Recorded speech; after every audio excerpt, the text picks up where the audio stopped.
You are welcome to yet another episode of HN What's Your Say? The #1 listening show, where we discuss real issues with real people like you. We are still featuring R. Kelly. Real name Robert Sylvester Kelly. Also known as the R&B King.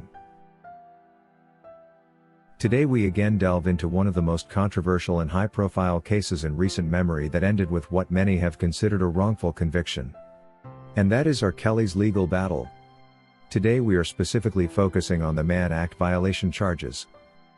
Our main goal in this episode is to analyze the defense argument against these charges in depth, for a better understanding of why R. Kelly's lead attorney Jennifer Bonjean believes the guilty verdict was inappropriate. Remember, this is not about excusing any party or alleged wrongdoing, but about unpacking the legal intricacies of the case without bias. Let's dive in. To begin with, let's clarify what the Mann Act is.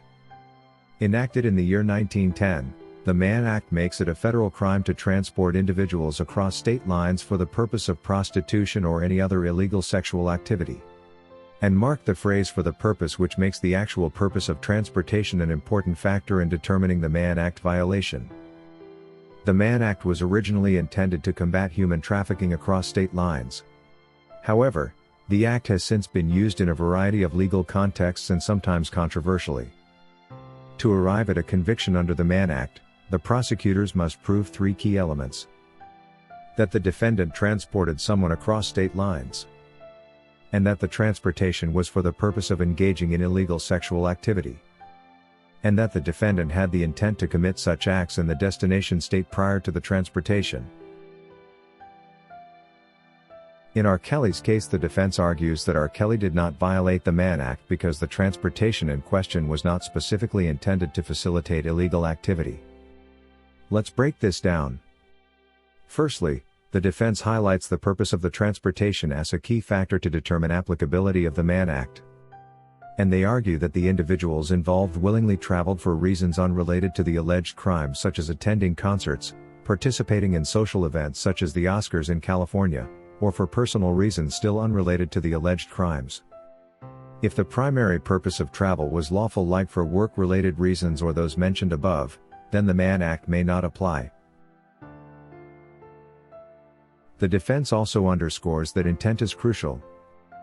Prosecutors must establish beyond a reasonable doubt that Kelly planned illegal activities in the destination states and purposed the travels for that before the interstate travel even occurred. This means proving a direct link between the travel and the alleged crime, which is in this case the allegation of transmitting an undisclosed STD. If there's no clear evidence, therefore, that R. Kelly orchestrated the travel specifically for illicit criminal purposes, or to be specific for the purpose of transmitting the undisclosed STD to the government witnesses in question, the charges under the Mann Act become much harder, if not impossible, to uphold. Now let's address the specific claim by the prosecution that R. Kelly traveled to another state to knowingly infect others. The defense argues this accusation defies logic, and guess what? They have a good point. What would be his motivation to travel to another state for that purpose, yet they were still equally available to him in his own state? Besides, public health laws against undisclosed STD transmission exist in virtually every state he went to, often carrying similar penalties if not worse. This makes it blatantly implausible that Kelly would seek to evade accountability by crossing state lines, leaving him with no motive to violate the Mann Act.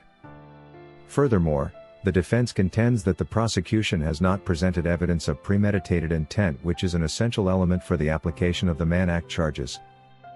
In fact, Mr. Kelly's travels were always consistent with his career demands and schedules as a touring artist, with no evidence to suggest a calculated plan to violate public health laws in another jurisdiction. Ultimately, the defense asserts that these claims lack both motive and evidence of intent. It is rather unfortunate that the Brooklyn trial court under Judge Ann Donnelly passed a wrong judgment on this matter, but this should not go past the appeal judges who are still deliberating on the New York case submissions. It is difficult to address the Mann Act in relation to R. Kelly and not interrogate its historical precedents and misuse by those who came before us. The Mann Act, as a matter of fact, has a complex legal history, often criticized for its broad application. In several cases, Individuals have been wrongfully charged under the Act despite unclear or tenuous connections between the travel and alleged crimes, if any. Take the case of the first black heavyweight boxing champion Jack Johnson in the early 20th century. A controversial use of the Mann Act that many historians argue was motivated by racial bias rather than clear legal grounds. Similarly, some defense attorneys argue that high-profile individuals like R. Kelly face a heightened risk of wrongful prosecution under ambiguous interpretations of laws like the Mann Act. And this is another example of potential misuse, like we see history repeating itself with R. Kelly today. R. Kelly's defense argues that celebrity status and public outcry can sometimes lead to overreach in prosecutorial efforts, such as this, where charges are applied to create maximum legal pressure rather than adhering strictly to the law's original intent. In fact, the original intent of the Mann Act was to catch perpetual criminals who will strategically move from one state to another, seeking to conveniently commit crimes in jurisdictions where the laws are either weak or completely missing to convict such crimes. Not to deal with individuals who travel for business, or any other legal reasons, but end up committing crimes in their destination states, as alleged in R. Kelly's case. Now let's address the usual elephant in the room: public perception. It's undeniable that the allegations against R. Kelly have sparked widespread outrage, and understandably so, due to the extensive media coverage. However, the courtroom operates and should solely operate on facts, evidence and legal standards, not public opinion. The defense insists that separating moral condemnation from legal culpability is critical here. Therefore, while public sentiment might demand harsh consequences for any defendant in such circumstance, the legal system must focus on whether the Mann Act's specific elements have been proven before court. For R. Kelly, for example, this means examining whether the purpose of transportation itself was to further illegal conduct in the destination states or not, and guess what? The government failed miserably at this. If the defense can raise reasonable doubt about the intent behind the interstate travel, which they successfully did during the appeal process, it should significantly weaken the prosecution's case with regard to the Mann Act charges. In fact, the purposes of travel were completely unrelated to any alleged illegal activities. And without clearly undeniable evidence of prior intent to commit crimes as the sole purpose of transportation, convicting on the Mann Act becomes legally precarious. Convicting R. Kelly for Mann Act violation would suggest that a successful artist like R. Kelly may not invite or accept requests to tag in from any individuals who may wish to travel with him to attend business-related functions such as music awards, or to simply attend his music shows while he is on tour.